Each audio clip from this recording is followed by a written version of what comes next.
Amigos, hola, ¿qué tal? Bienvenidos a una nueva edición de Nuevo Régimen. Mi nombre es Javier Molina y en esta ocasión vamos a hacer análisis político puntual con dos importantes invitados. A mi derecha tenemos a Fabiola Gutiérrez. Fabiola, ¿cómo estás? Hola, ¿qué tal? Muy bien, pues a gusto y pues muy feliz de estar acompañándolos en esta mesa de análisis y de plática más que nada, ¿no? Para hablar sobre qué es lo que está pasando en el país desde una perspectiva analítica, que es bastante necesario y pues bueno, feliz de compartir espacio.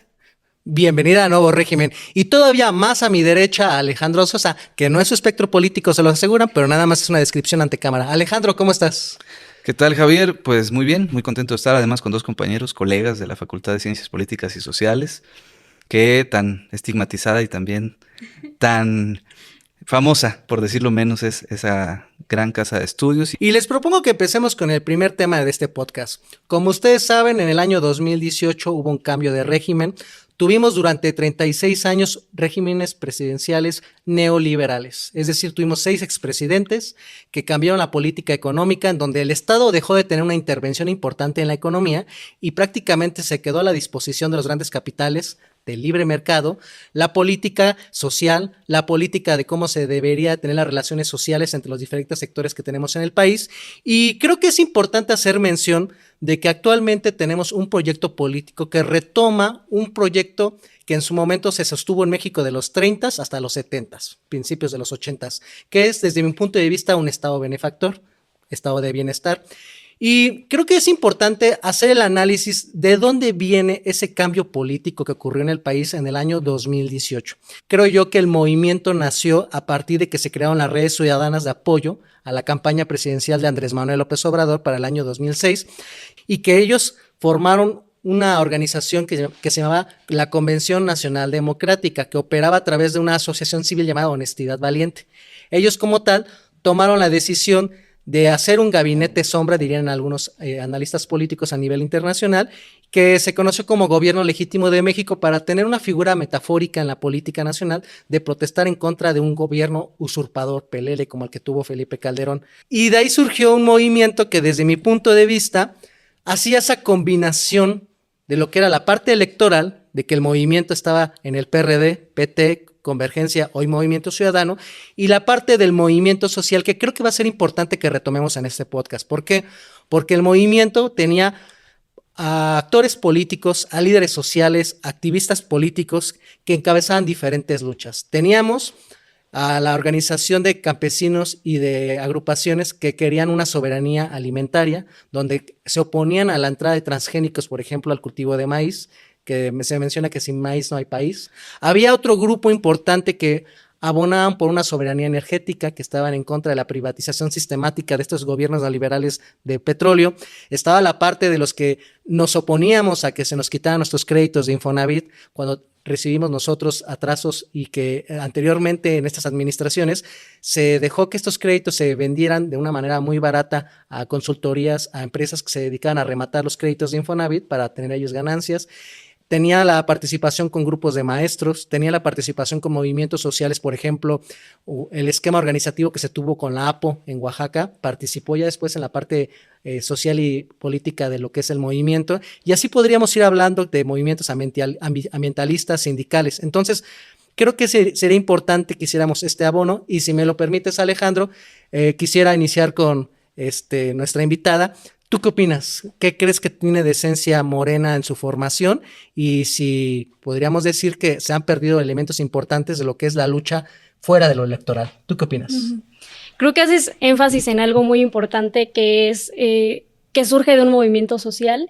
Y bueno, si nos vamos a la teoría de movimientos, por ejemplo, sabemos que un movimiento social no surge de la nada o por azares del destino, sino que surge por una indignación social y específicamente hay una chispa que pues hace que se amplíe y que sea un pues movimiento y eso es la esperanza, ¿no? Bueno, en ese entonces el movimiento se conformó por una base popular bastante amplia en donde pues no solamente era, digamos, el sector campesino con sus demandas, sino también pues este sector también obrero. Se formó también de una base bastante amplia y popular y eso es una gran fuerza, ¿no? que pues desde luego desafía a las élites que se generaron pues de los años en los que estuvo pues el PRI y el PAN a cargo. También creo que es importante pues resaltar a qué nos referimos cuando hablamos de un nuevo régimen, porque muchas veces se confunde con quizá quitar a un presidente, ¿no? Lo que acaba de pasar en Venezuela, por ejemplo, en donde pues muchos empezaron a decir cayó el régimen porque secuestraron a Maduro, ¿no? Realmente no, porque cambiando un presidente no cambias a un régimen, sino que pues implica una serie de cosas, ¿no? Duverger, por ejemplo, habla de cómo pues un cambio de régimen implica pues cambiar las reglas del juego de quienes llegan al poder y también cómo son transformadas las instituciones, ¿no?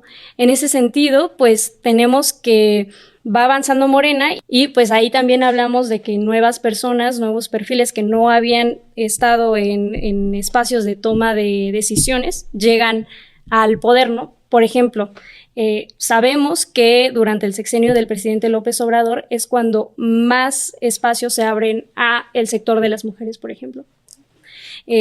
Pero también con ese tenemos otros ejemplos, ¿no? Por ejemplo, a la comunidad LGBT, que hablamos, pues sí, de minorías también. Entonces, eso es lo que implica también un cambio de régimen, ¿no? Todos estos elementos políticos. No se puede hablar de un cambio de régimen y con antecedentes tan cortos, ¿no? Como la lucha López Obradorista y la conformación de estos movimientos sociales que le dieron vida al Movimiento de Regeneración Nacional.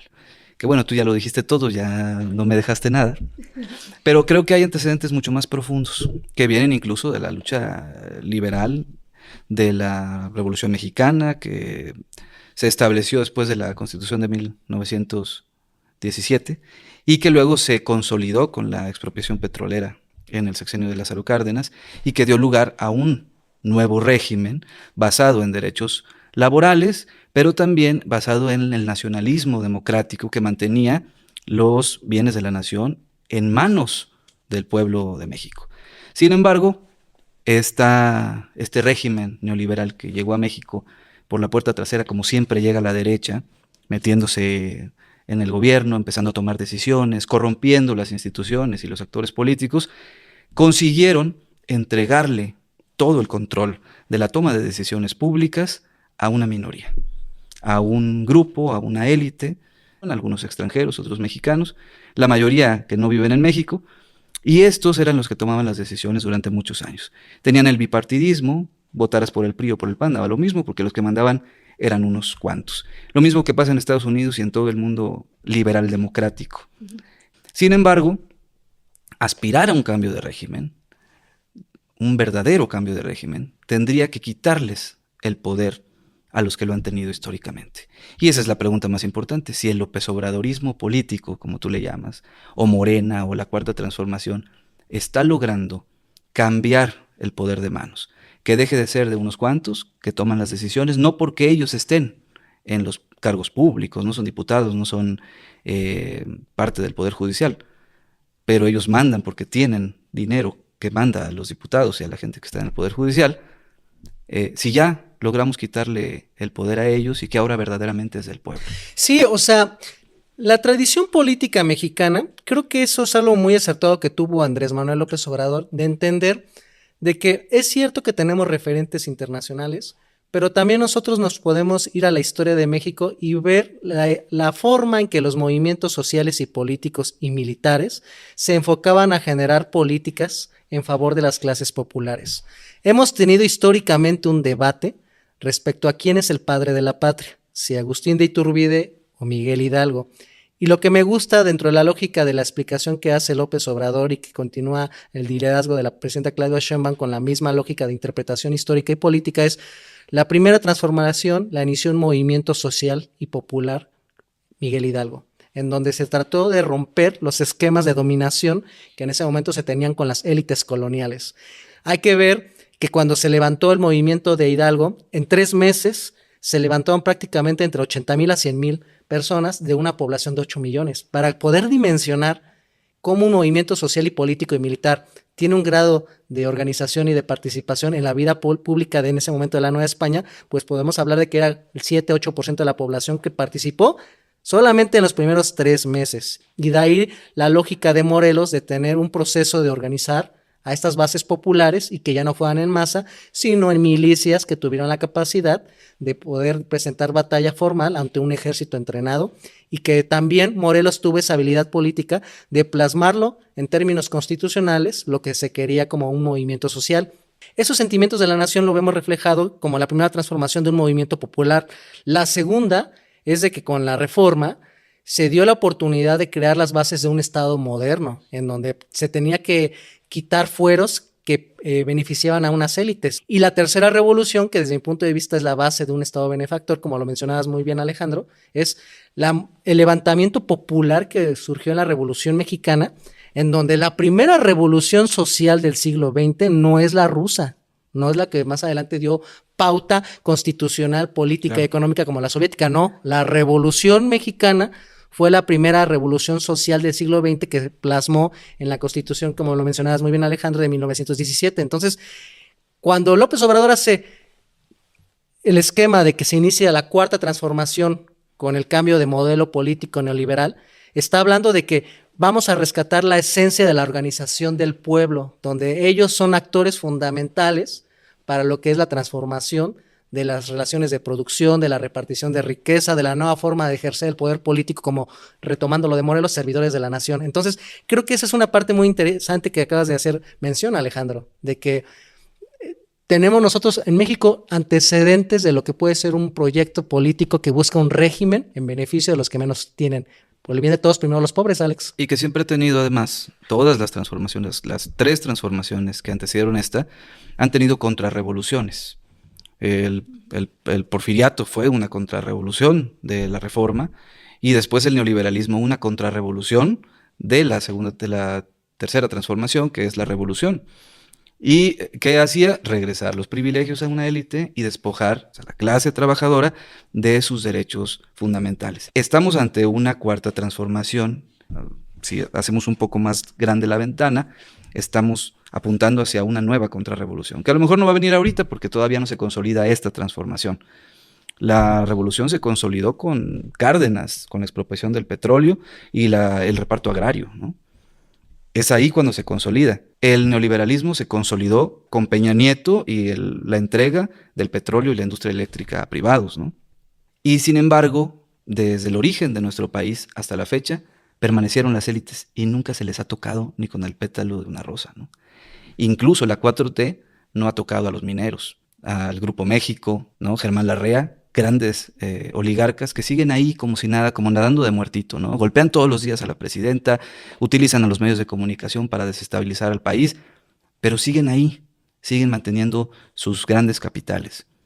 ¿Hacia dónde vamos con esto? Yo creo que dejarlos vivos, dejar el capital con todo ese poder que tiene de fuego, nos obliga a pensar que se van a recuperar eventualmente, van a esperar a que el régimen de la 4T se desgaste lo suficiente para ellos intentar una contrarrevolución, ¿no? Creo que planteas varias cosas muy importantes. O sea, la primera es que los hechos históricos no simplemente se tratan como de empezó en tal fecha y terminó en tal, ¿no? Sino que se tratan de procesos, ¿no? Que hablamos del neoliberalismo y cómo este fue pues un modelo que pues consumió y se devoró a pues tanto la cultura política como las instituciones, etcétera.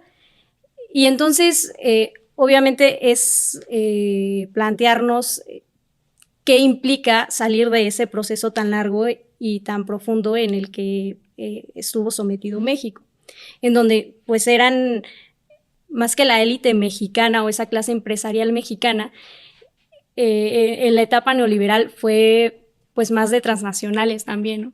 O sea, ese otro elemento en el que pues en el proceso mundial también pues las transnacionales entonces se sobreponen a las soberanías de los países, ¿no? Y creo que sí han habido bastantes cambios. O sea, por ejemplo, hablabas de Grupo México. Evidentemente no se ha podido contrarrestar. Expropiese. No se ha podido expropiar. Sin embargo, sí vemos que pues ya hay reglas más claras, ¿no? Por ejemplo, acaba de finalizar la huelga minera más larga de la historia de nuestro país. Y eso implica que Germán Larrea va a tener que pagar tantos millones de pesos a los obreros que fueron, o sea, que sufrieron bastante en su momento. Entonces, creo que, pues sí, o sea, por un lado está la élite mexicana, en donde pues sí tiene nombre y apellido, y vemos que hay también, por ejemplo, está Salinas Pliego, y pues bueno, es finalmente también este juego en donde se está intentando pues contrarrestar este poder, sí a la élite mexicana con sus tintes, ¿no? O sea, tampoco es que se haya declarado una guerra pues frontal contra estos intereses, pero sí se están cambiando las reglas del juego, ¿no? Y sobre todo en cuanto a las transnacionales, o sea, por ejemplo, podríamos mencionar pues Coca-Cola, por ejemplo, ¿no?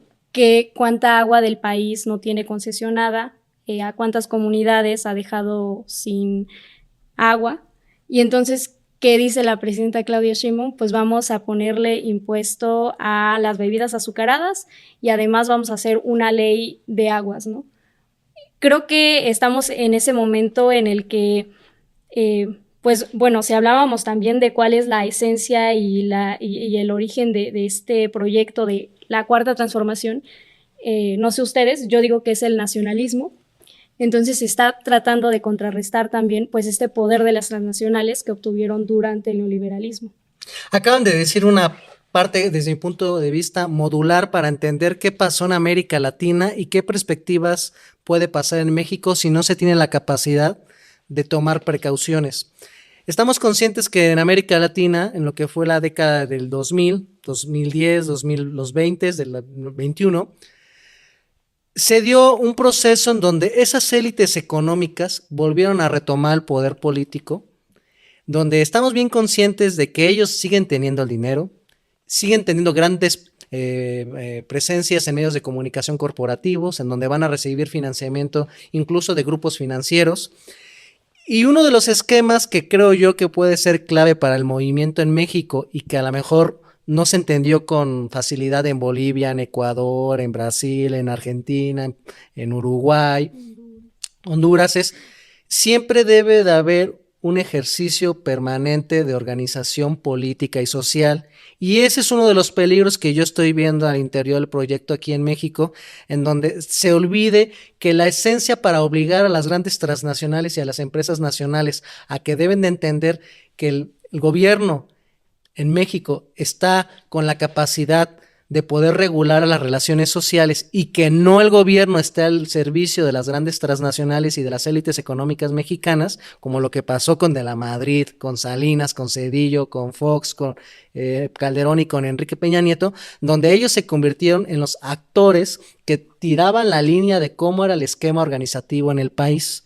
Entonces, ¿cuál es la clave para que Andrés Manuel pudiera tener la capacidad en el año 2018 de decirle a las élites económicas nacionales y extranjeras: muy bien, sus capitales son bienvenidos, sigan por favor generando empleo, por favor sigan teniendo en la banca nacional sus ingresos financieros para que reinviertan, pero ¿qué creen? Ya no van a tomar las riendas del poder político. ¿Y cómo López Obrador logró que estas élites económicas de buena voluntad aceptaran entender el cambio del modelo de tomar el poder político? Fue a partir de la organización. López Obrador, si ustedes analizan su trayectoria política, se van a dar cuenta que desde que estaba en las comunidades de Tabasco en los 70s y 80s, entendió la importancia de la organización social, por ejemplo, en las comunidades chontales, en donde se organizaron para poder darle una resolución social y política a las problemáticas que tenían en las comunidades. Posteriormente, cuando organizó el éxodo por la democracia procedente de Tabasco a la Ciudad de México, la organización de las protestas masivas para que la gente viniera a la Ciudad de México a protestar y visibilizar sus luchas. Cuando López Obrador se convirtió en presidente del PRD, organizó un esquema que podríamos decir que fue el embrión de lo que más adelante se convirtió en el movimiento, que se llamaban las Brigadas del Sol. ¿Qué consistían las Brigadas del Sol? Eran estructuras de comités que se hacían por todo el país, y estos comités se dedicaban a repartir periódico, a dar círculos de estudio, a preparar organizativamente en términos electorales lo que iba a ser una estrategia de la toma de posiciones de poder político, tanto en diputados federales, diputados locales, presidencias municipales, intentos de ganar la gobernatura. Y después López Obrador ese esquema lo utiliza para el movimiento. Entonces López Obrador trae una escuela de procesamiento, de organizar a las bases sociales, y no fue de a gratis que después del fraude electoral del año 2006 retomara esa idea que implementó tanto en el PRD como en Tabasco para moverlo como esquema de trabajo organizativo del pueblo.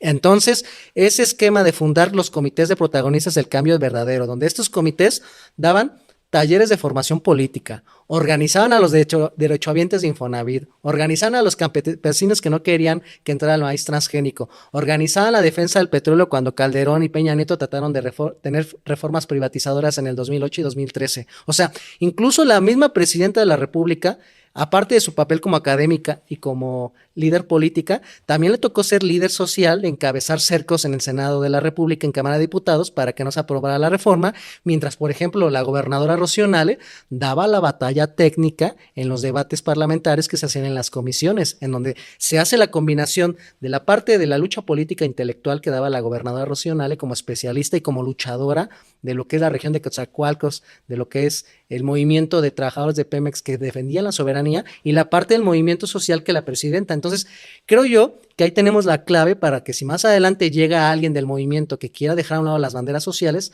nosotros tenemos las herramientas organizativas para que siempre el pueblo salga a la defensa de un proyecto alternativo. Y creo yo que eso no lo tuvieron lamentablemente en los países que les hacía mención. Yo creo que a López Obrador, tú lo dijiste, de hecho tengo un amigo que dice por ahí que la batalla de este año, de este sexenio, es por el alma del movimiento, ¿no? Se llama Javier Molina, no sé si lo conoces. Y Han hablado de él. Él dice siempre eso porque, en efecto, tenemos un problema que se generó porque para ganar en el 2018 no nos alcanzaba con la organización social. Sí había un gran movimiento, una explosión. Andrés Manuel lo decía mucho en el 2000, después del 2006, después del fraude electoral, que habían invertido mucho en la promoción del voto, pero no en la defensa del voto. Ahí es donde se equivocó en el 2006 porque le hicieron un fraude en las urnas. Pero en el 2012 lo que pasó fue que las élites se cerraron en contra de él. Todos los grandes capitales hicieron hasta lo imposible. Las grandes empresas mandaban a sus trabajadores a votar por Peña Nieto. La televisión se cerró, Televisa, TV Azteca, un cerco informativo súper agresivo, ¿no? Pero ¿qué pasa en el 18? En el 18 es un vengan todos. Todos caben. Andrés Manuel camina un poco en la línea entre la congruencia, el ser radical en la defensa de la nación, de los bienes de la nación, del pueblo, de los marginados, y también un poco del lado del pragmatismo.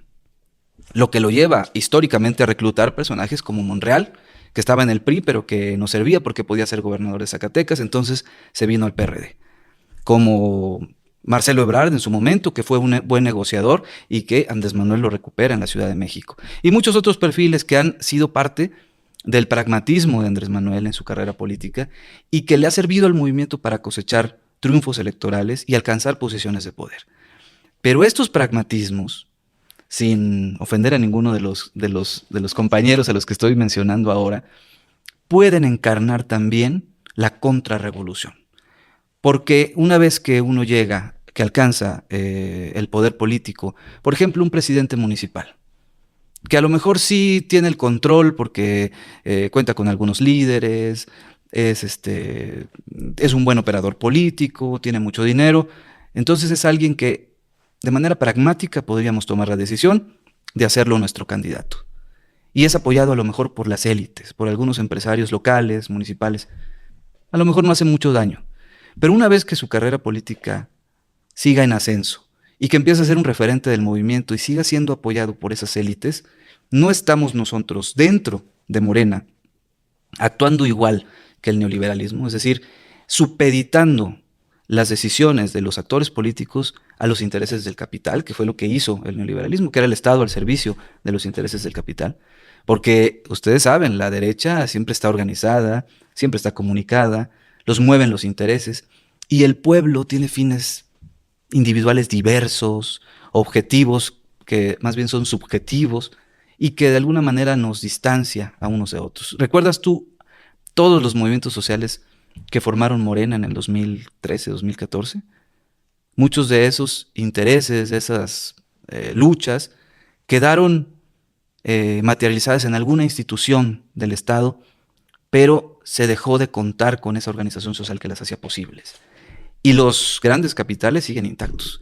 Entonces, más bien, creo que la dinámica es entender de qué parte tenemos que estar, si del pragmatismo o de la congruencia y de la defensa de las bases, que son el verdadero motor del movimiento. Esa primera grupo parlamentario de Morena, que coordinaba a Rocío Nale, por cierto, estaba compuesto por un montón de gente que luchaba por objetivos comunes de grupo, de organizaciones sociales. Y después, las consecuentes han venido siendo ex actores del PRI, del PAN, del PRD, gente que mueve muchos votos, pero que no necesariamente defiende intereses de la sociedad. Entonces, creo que por ahí va el problema político del movimiento y que tendremos que decidirlo entre todos, ¿no? Sobre todo tener claridad en el proyecto, ¿no? Sí, o sea, creo que siempre se presenta este debate y más en los gobiernos pues de izquierda, porque ya sabemos que la derecha pues organiza más fácil porque tiene, pues solamente se compone de intereses económicos. Entonces, pues especialmente en gobiernos, partidos de izquierda, siempre se da este debate entre el pragmatismo o la congruencia, como dice Alejandro. Y yo creo que, pues bueno, o sea, por ejemplo, Maquiavelo nos dice que la política es acción, ¿no? Se van a tener que tomar, pues, acciones en la política que no necesariamente vayan a significar un resultado positivo a largo plazo. Sin embargo, creo que también, o sea, ya digo, creo que ahorita ya llegamos a un punto en el que ya estamos hablando del partido de Morena ya en el poder. Y creo que también ha dejado mucho esa base social, o sea, esa parte de la que nos hablabas y también mencionaba Alejandro, de pues cómo se organizaban desde las bases y todo eso. Digo, yo por ejemplo que comencé a conocer a Morena ya en 2018 y tal, yo me perdí de esa organización y ya no se ve como pues era antes, que pues se estaba más a la defensa, toda esa organización y sobre todo la formación de cuadros. Entonces, pues digo, por un lado siempre se van a tener que tomar estas decisiones pragmáticas de incluir a ciertos perfiles que políticos que pues vienen del PRI, del PAN, porque las personas que estaban en la política pues eran pues simplemente del PRI, del PAN. ¿De dónde ibas a sacar a más perfiles, no? Pero también creo que si bien se tienen que tomar este tipo de decisiones, se puede ir contrarrestando, por otro lado, justo con la formación de cuadros y pues la formación política de base, porque en donde se va a dar pues la democracia al interior del partido, pero sin embargo, si se deja este otro lado de la formación de cuadros de la organización y metes a puro chapulín, pues entonces va a ganar esa fuerza política y económica al interior del partido, ¿no? Bueno, lo que está haciendo Morena, que a mí me llama mucho la atención, es algo que suena muy ambicioso, ¿no? Que suena además muy visionario y muy democrático. Afiliar a todo el mundo. 10 millones de afiliados. Creo que ya llegaron a 11 millones de afiliados. Todo el mundo dentro de Morena está bien porque manda el pueblo. Y todos tienen que tomar decisiones dentro del partido. Tienen un pedacito de Morena, casi que tecnológico, en donde van a poder incluso elegir a sus representantes a través de una aplicación en su teléfono celular, ¿no? Visionario, tecnológico, democrático. Pero en la realidad, ¿esto en qué se traduce? Y puede ser muy bueno siempre y cuando todos los que estamos afiliados ahí tengamos conciencia, estemos informados y tomemos decisiones que beneficien al país y al pueblo de México. Pero ¿qué pasa si esa organización depende de operadores políticos, de sectores empresariales? ¿Qué pasa si se puede comprar esa movilización? Entonces se puede comprar el movimiento de parte de la élite, se puede cooptar una parte de Morena, hasta donde nosotros necesitamos todavía el pragmatismo, que obvio, si lo vemos de cara a lo que estamos viviendo con Estados Unidos, pues el pragmatismo es necesario, ¿no? Tenemos una integración terrible con Estados Unidos y no les podemos dar simplemente la espalda porque nos aplastan como moscas. Pero sí podemos, suponer que tenemos dignidad y asumirnos como mexicanos dignos y que se nos respete como nacionalistas. Pero también necesitamos cuidar lo que tenemos acá. Ahí yo creo que platicaba contigo, ¿no? Te decía, en este restaurante, mucha gente seguramente le preguntas y te va a decir, todos los partidos son iguales. Morena está igual de mal que el PRI y que el PAN. Y pues es que probablemente esa gente en el restaurante conoce al diputado que antes fue del PAN y antes fue del PRI. Y entonces es importante que ellos se enteren de lo que el movimiento consiguió a pesar del pragmatismo con el que lo hizo. Yo hablaba hace ratito de que existió una primera camada que ayudó a construir el movimiento, que el primer líder político fue Andrés Manuel López Obrador.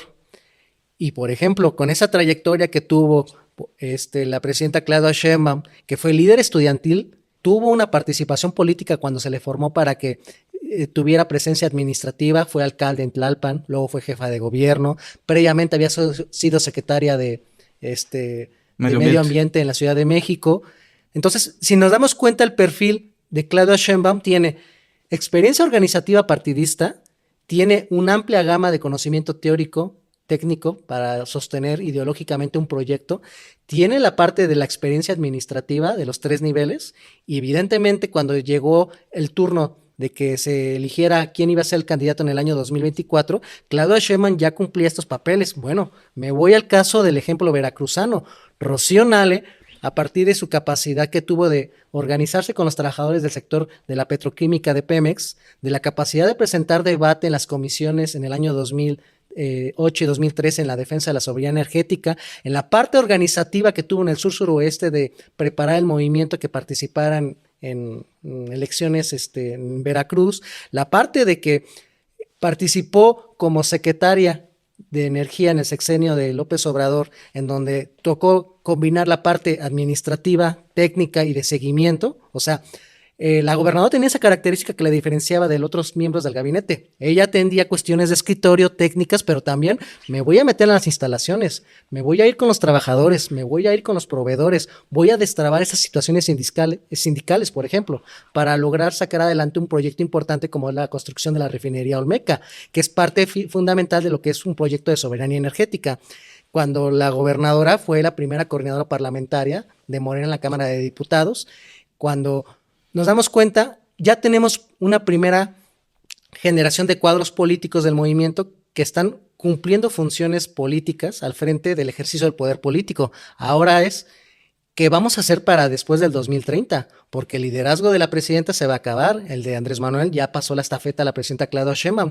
A nivel Veracruz tenemos a la gobernadora, pero si nosotros no preparamos cuadros, pues en su momento ese pragmatismo político tipo Yunes, es la que va a querer tomar el control de la estructura organizativa. Pero es que no puedes, o sea, es que no puedes, o sea, tú no puedes poner, no puedes darle una afiliación a Morena, por ejemplo, a un representante genuino del otro régimen, a un representante no solamente de la corrupción del PRIAN, sino también encarna absolutamente todos los intereses más turbios del capital en Veracruz y en México, como Miguel Ángel Yunes, ¿no? ¿Quién aplica ese criterio?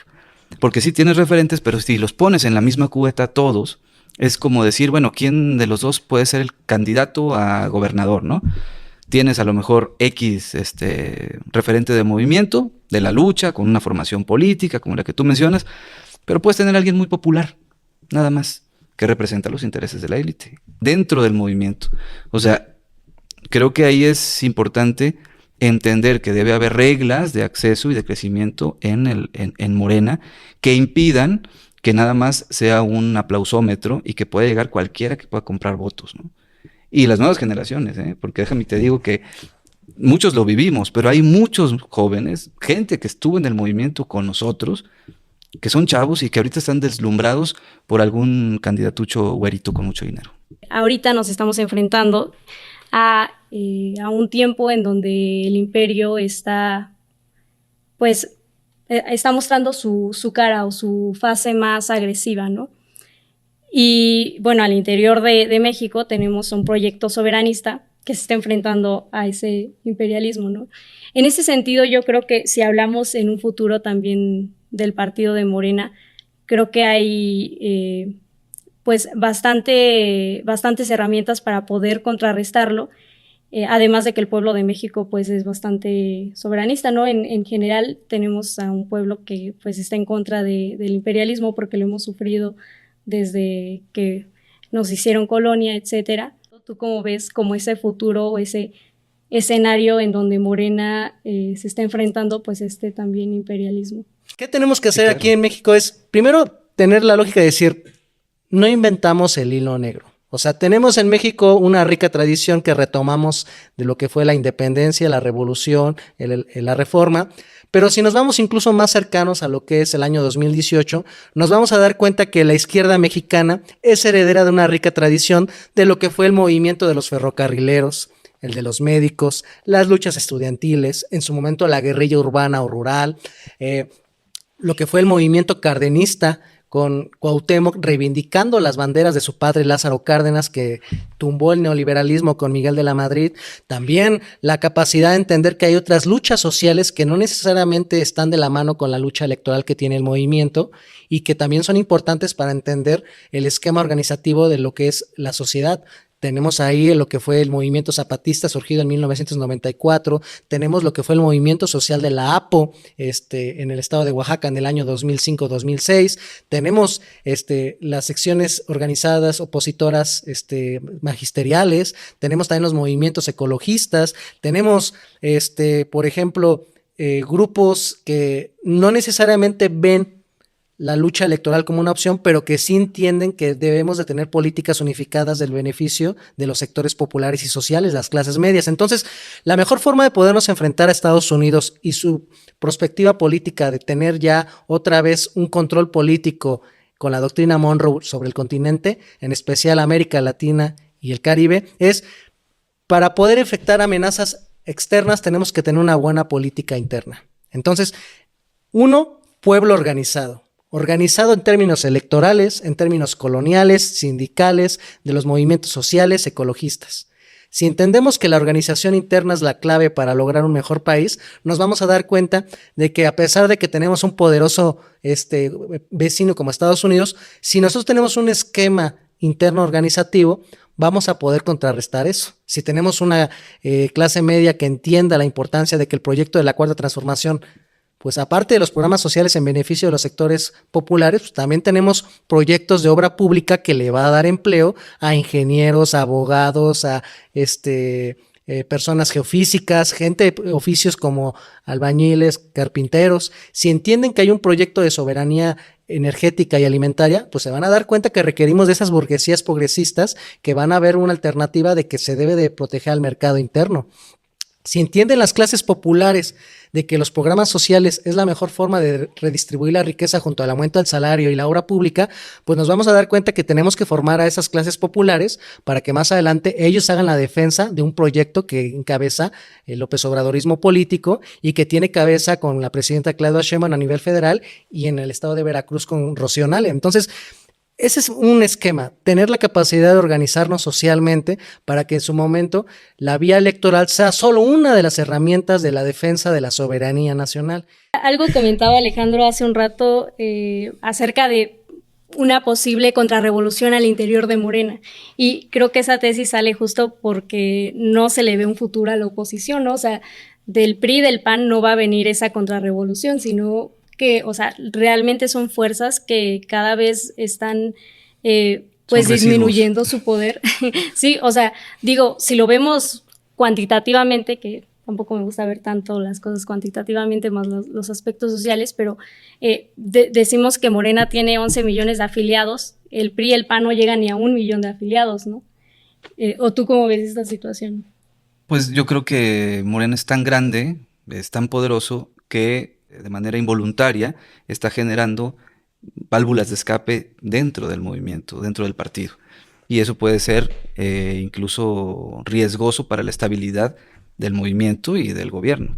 Hemos escuchado muchas veces que a Morena le quedan 2 sexenios o un sexenio, o le apuestan a que se desgaste. Yo creo que ya no estamos en el régimen en el que había 2 partidos y se intercalaba, primero ganaba el PAN, luego el PRI, que era el sueño de Salinas de Gortari y de los Estados Unidos. Más bien, creo que ahora el poder está tratando de entregarse al pueblo a partir de la organización social. Y que lo que necesitamos es limitar la actuación de los grandes capitales dentro de la política lo más posible. Y de esa manera tener una competencia electoral para el acceso al poder mucho más democrática y que el pueblo sea el que decida. Se hizo con la reforma judicial, se entregó el poder judicial que antes estaba en manos de las élites al pueblo. Pero una vez que llega al pueblo, obviamente las élites buscan las herramientas para poder influir en la toma de decisiones de la gente. Lo mismo que pasó con el sistema político mexicano, el sistema electoral. Es muy complejo la política, como dice Andrés Manuel, es optar entre inconvenientes y tenemos que ir salvando lo que se pueda en esta lucha entre privilegiados y marginados en la que estamos inmersos desde que inició la historia, ¿no? Sí, sobre todo que son procesos.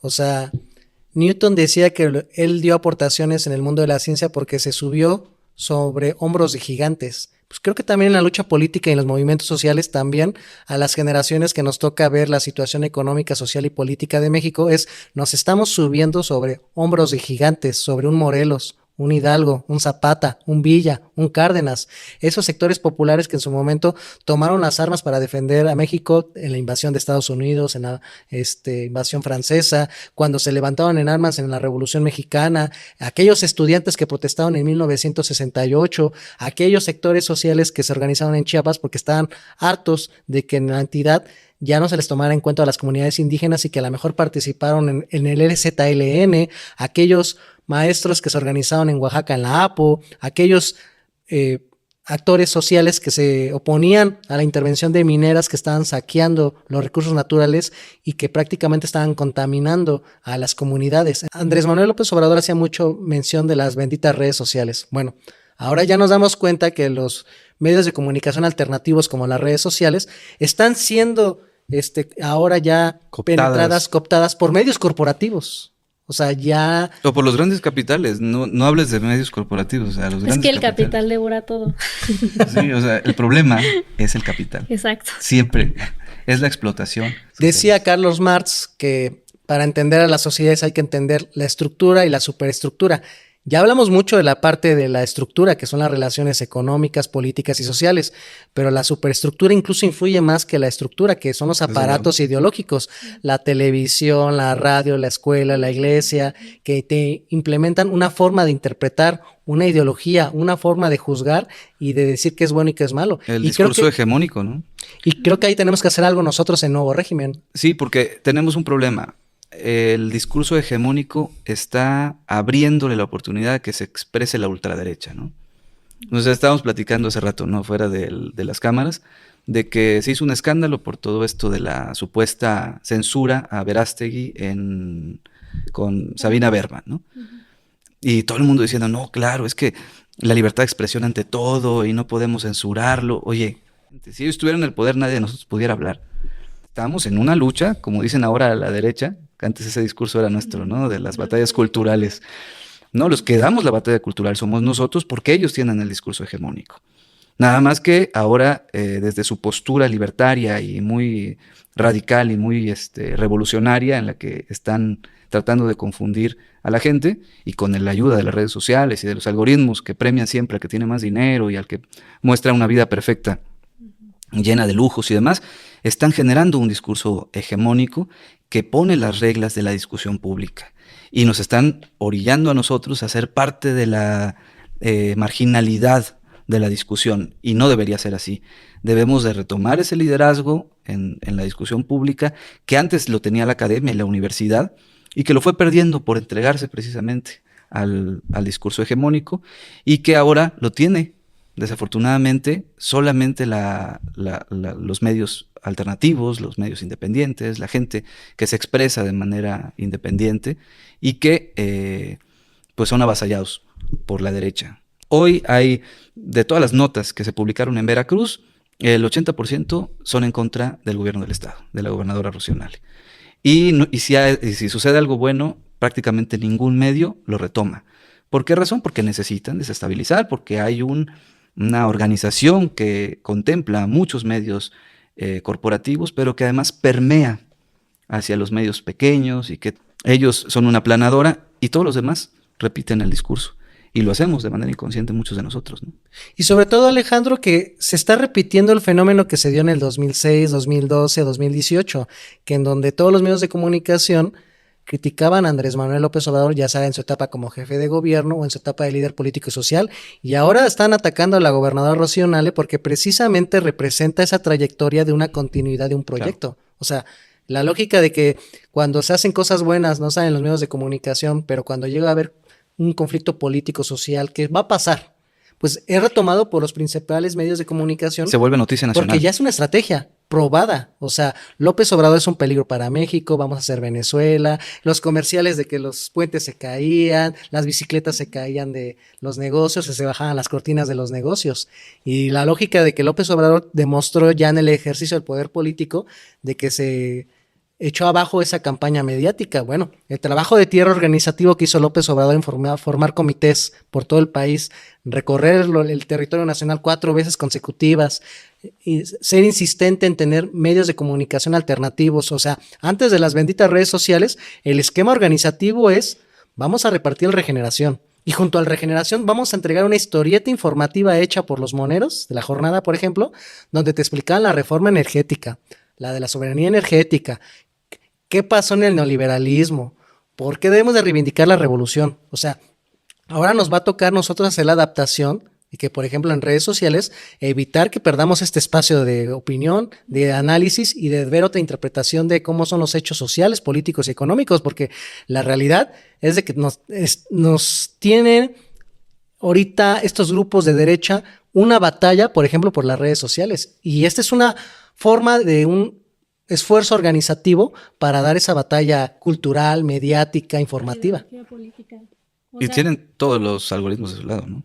Sí, lo que decías hace un momento, pues era mera pedagogía política, ¿no? Se le enseñaba a la gente y se le explicaba cuál era su situación política, cuál era la realidad por la que les estaba atravesando y pues al ser pues ellos mismos identificarse con esa realidad decían pues claro, están estos intereses económicos, estas élites políticas.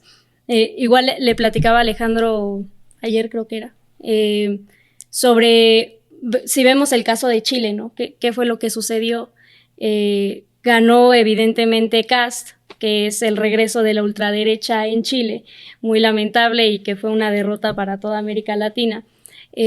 Pero bueno, lo que también se decía mucho era, no, pues es que la izquierda fue tibia y tal, pero pues también realmente, o sea, si nos vamos a esta idea de la superestructura, la parte ideológica, la parte de educación, el debate narrativo, pues la ultraderecha tiene un discurso pues que es bastante simple, ¿no? Es libertad.